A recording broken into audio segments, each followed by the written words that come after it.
আমরা সব অস্ত্রগুলি এখনও উদ্ধার করতে পারি নাই।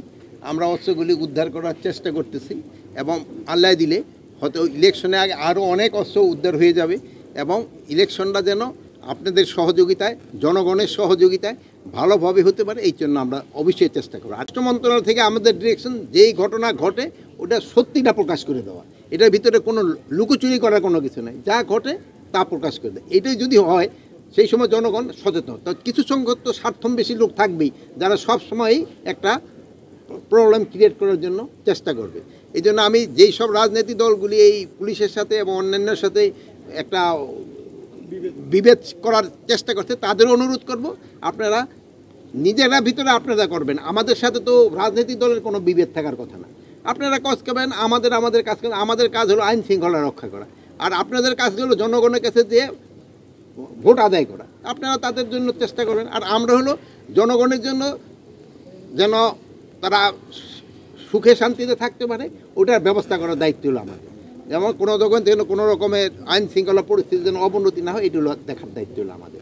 তো এই ক্ষেত্রে আপনারা কিন্তু সবচেয়ে বড় ভূমিকা পালন করতে পারেন যদি আপনারা সত্যি সংবাদটা সবসময় প্রকাশ করে দেন। আর এখন হলো কি, মিডিয়া এত ভালো অবস্থায় আছে যে আপনারা কিন্তু সব জায়গার খবরই রাখেন। খবরটা দিয়ে দিলে সাথে সাথে হয়, সত্যি সংবাদটা দিয়ে দিলে। আমি দ্বিমত করব না, যেহেতু আমরা সব অস্ত্রগুলি এখনও উদ্ধার করতে পারি নাই। আমরা অস্ত্রগুলি উদ্ধার করার চেষ্টা করতেছি এবং আল্লাহ দিলে হয়তো ইলেকশনে আগে আরও অনেক অস্ত্র উদ্ধার হয়ে যাবে এবং ইলেকশনটা যেন আপনাদের সহযোগিতায়, জনগণের সহযোগিতায় ভালোভাবে হতে পারে, এই জন্য আমরা অবশ্যই চেষ্টা করব। আর ইলেকশনের কিন্তু এই আইন শৃঙ্খলা বাহিনী একটা স্টেক না, এটার মধ্যে সবচেয়ে বড় স্টেক হলো যারা ইলেকশনে অংশগ্রহণ করবে।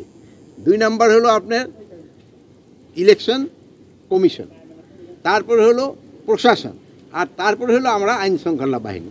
এখানে সবচেয়ে বড় স্টেক হলো যারা ইলেকশন করবেন, রাজনৈতিক দল বা ইভেন যারা হিসেবে কী বলে ইন্ডিপেন্ডেন্ট হিসেবেও করতে চায়, তারা কিন্তু মূল ভূমিকাটা পালন করবে।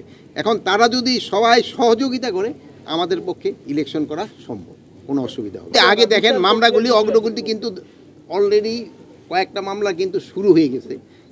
আর প্লাস আরেকটা জিনিস হয়েছিল, আপনারা ধরেন যে একটা হত্যা মামলায় হয়তো 20 জন আসামি হওয়া দরকার ছিল, আপনারা ওখানে 200 আসামি দিয়ে ফেলছেন।